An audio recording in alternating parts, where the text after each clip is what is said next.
আসসালামু আলাইকুম সুপ্রিয় দর্শক। ইতিমধ্যে আপনারা শুনতে পেরেছেন আমাদের নরসিংদীর মধ্যে অনেক ক্ষয়ক্ষতি হয়েছে, যেটা আপনার ভিডিওর মাধ্যমে এবং আমাদের প্রতিবেদনের মাধ্যমে শুনতে পেয়েছেন বা আপনার ভিডিওতে দেখতে পেয়েছেন।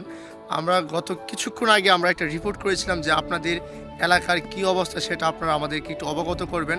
অ্যান্ড ইতিমধ্যে আপনারা আমাকে অনেকেই মেসেঞ্জার নক দিয়েছেন এবং ফেসবুকে কমেন্ট করতেছেন যে ভাই নরসিংদীর গাবতলী আজকে মাদ্রাসার পিছনে 4 জন আহত হয় এবং গুরুতর আহত হন, এবং তাদের জন্য আমরা দোয়া করি আল্লাহ পাক তাদেরকে সুস্থ করুন। এবং নরসিংদীর বিভিন্ন জায়গার মধ্যে আজকে আমরা শুনতে পেয়েছি যে বিল্ডিং ভেঙে পড়ে গিয়েছে, অনেক বাসায় ক্ষয়ক্ষতি হয়েছে, অনেকেই ঘুমিয়েছিল, বাচ্চাদের নাকি ক্ষয়ক্ষতি হয়েছে, সে সম্পর্কে আমরা জানতে পেরেছি। এবং আমরা বিভিন্ন প্রকার নরসিংদী কী হচ্ছে সে সম্পর্কে আপনাদেরকে আমরা আপডেট দেওয়ার ট্রাই করব। আপনারা সবাই সাথে থাকুন এবং ভিডিওটিকে বেশি বেশি করে শেয়ার করে দিন, যাতে করে নরসিংদীর অবস্থান সুস্পষ্ট অবস্থান সবাই যারা জানতে পারে। সবাইকে আসসালামু আলাইকুম। সবাই ভালো থাকুন, সুস্থ থাকুন।